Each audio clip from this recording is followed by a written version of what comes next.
Welcome back, Wolfpack Verlis here. Just have some highlights that have been going on from the last couple days of OU ladder climbing, trying to just get up to a high place before I start recording again, getting a feel for the team I've been making. So, lead with Metacham, go for that fake out, get the flinch. I don't know what he was doing sticking in there, so he does switch out and goes into the Latios. Latios comes in, I go for the Zen Headbutt, trying to hit super onto the Venusaur. Survive the Draco Meteor, and this is where it starts to go bad. High jump kick misses, KO myself just like that. That's very unfortunate, but I will persevere with Togekiss and use that Air Slash. So Azumarill comes in, Air Slash does land, gets 26%, which isn't bad. Aqua Jet comes in, only does 15%, so I'm like, alright, I'm pretty sure I can go and win this Air Slash, Aqua Jet, whatever battle's going on here. I missed the Air Slash right there, and then Aqua Jet comes in again, so, like, okay, good. Can still land it again. One more Air Slash, and I should have this pretty good. So he goes for that Aqua Jet, and then Air Slash misses again. That's not good. Comes in with the other Aqua Jet, and then Air Slash finally lands for the Azumarill, but I took, you know, 2 more hits than I needed to with this one. Mamoswine comes in. I withdraw Togekiss because I don't want to have to deal with that anymore. I bring in the Clefable. You know, Clefable's not going to worry. It's going to be able to set up, and it's going to be a good, reliable Pokemon for this setup. Entei comes in.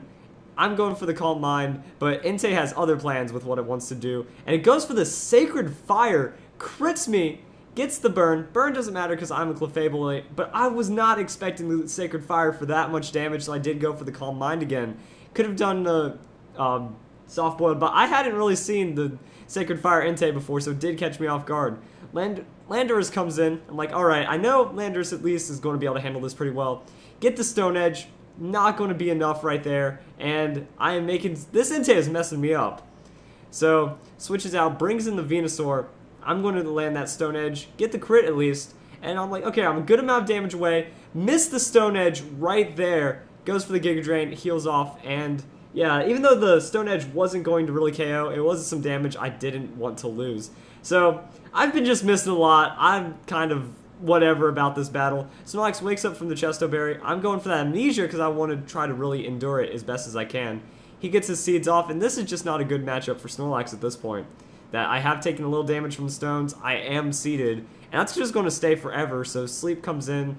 I only have my Amnesia boost to try to tank it out, and all he has to do is switch into a physical attacker, or that Entei, and I'm pretty much over. So, Sludge Bomb just kind of bounces back and forth. Yeah, I know I'm not playing really good right now, that I don't really have too many options. Switching into Togekiss would be a KO. Barbaracle is kind of done because of Stealth Rocks, and it is sashed. I decided to rest myself down, but really I'm just trying to stall right now to find an option. Venusaur back up at full, and in comes Entei. So, I'm staying asleep. Leech Seed healing up Entei now. I don't have any offensive bulk. Sacred Fire hits me for 58%. That's kind of crazy. Like, this Entei is strong too. So, Sacred Fire does clean me out and just finish me off like that. Now it's just down to Barbaracle and Togekiss. Barbaracle comes in. I'm like, well, I know I can endure the Sacred Fire. Might as well see if I can get set up. I get the burn on me. Razor Shell misses. And that's pretty much it. Like, if I know it's a 50% chance of burn, but if that didn't burn, I would have had a decent chance of really getting set up right there. I go for the Shell Smash now. I get it on the switch, which is pretty nice, but Venusaur is just going to wall me out. I get the Rock Slide. Rock Slide misses, and then I get Giga Drain down. So, it was just a lot of setup. Togekiss comes in, Stealth Rocks goes down, and that's game right there, but... That was a pretty ferocious one. Next up, we do have another battle that was pretty crazy going on.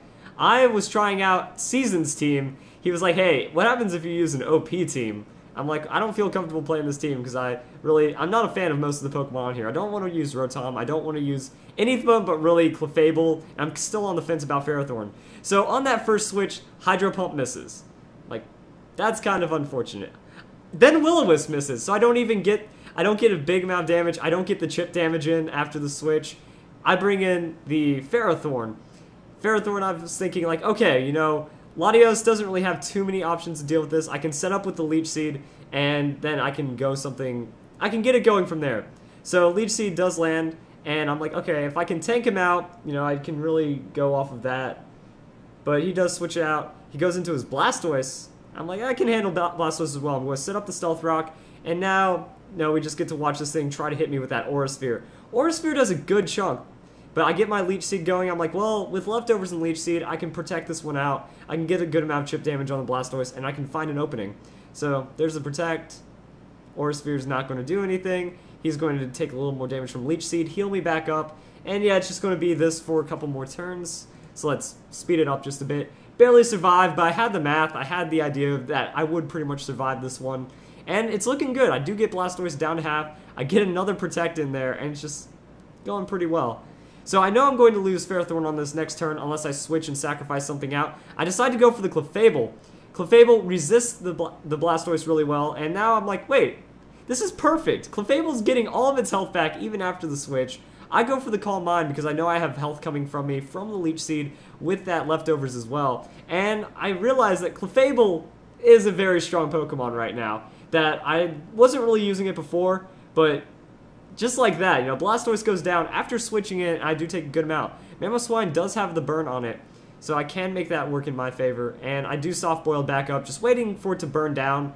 You know, I know that it has a good amount. It has a good amount of damage, but it's not something that's going to really threaten me, so I can keep Calm Minding, can Soft Boil it back up, and he's just eventually going to go down to the Ice Beam. Or not Ice Beam, the Burn. And now I'm just kind of waiting, stalling him out, and getting set up. Even his Iron Head doesn't even hurt me too much at this point, because Clefable is a boss with that full defensive and Calm Mind setup that it tends to have, so even with super effective Iron Head, I do get the flinch here, or I do get flinched here, and I'm not really worried. I just know it's going to be a free restore after this one. I get my Soft Boiled. Leftovers is going to put me back up into 90, and Mamoswine goes down. I'm like, wait a second. His team is all special at this point, and I'm on the Calm Mind setup. So now this is where it also starts getting pretty crazy, that his Gengar is going to try to status me out right now. I do have a good amount of setup. I am confused, but I keep healing through with that Soft Boiled, and this is just like a battle. I'm like, come on. I want the Clefable 6-0, you know? Talonflame, I can pretty much out-heal a Talonflame and have it burn itself down from recoil damage. So he's trying to sleep me, he's trying to get all sorts of other things statused onto me. I'm going for the Moonblast because I can lower his special attack with that, and then I finish him off with the Flamethrower. So I do persevere through all that, and in comes Talonflame, and I'm like, okay, Rocks just ruined Talonflame's day. And now all I have to do is just heal up. So I go for the Soft Boiled. It took a lot of recoil damage right there. I'm already at a high amount of special attack. Another Brave Bird for me, or another Brave Bird for him, more heal for me. And either this turn he's going to roost and take a lot of damage back, or he's just going to have to burn himself down. So I just go and heal and I go for the Moonblast. Yeah, I didn't heal because I was like, if he does use Roost, that is my opportunity to get some damage. In comes Salamence. Well, that's a Fairy versus a Dragon. And then the next matchup is a Fairy versus a Dragon. So Rock Slide doesn't do a lot. Moonblast is a KO. And just like that, Clefable with the heavy sweep on the setup. 6-0 for me. That doesn't happen too often. So it does make up for the battle before it, which was the one where I got a lot of hacks, but I did play poorly on that video. Just a lot of interesting things that have been going on while I go OU. Don't worry, I'm going to be doing live battles and stuff, but these are just like little clips and tidbits of like, huh, that was mildly interesting. So, hope you guys enjoyed this battle. Just doing some OU ladder climbing. That one, I think, put me up into 1430. Done some battles since then. I think I'm at 1480 right now, so looks like I might be able to hit 15 or 1600, which will be a cool thing to have. So, I hope you guys enjoyed the video, and I hope you all have a nice day.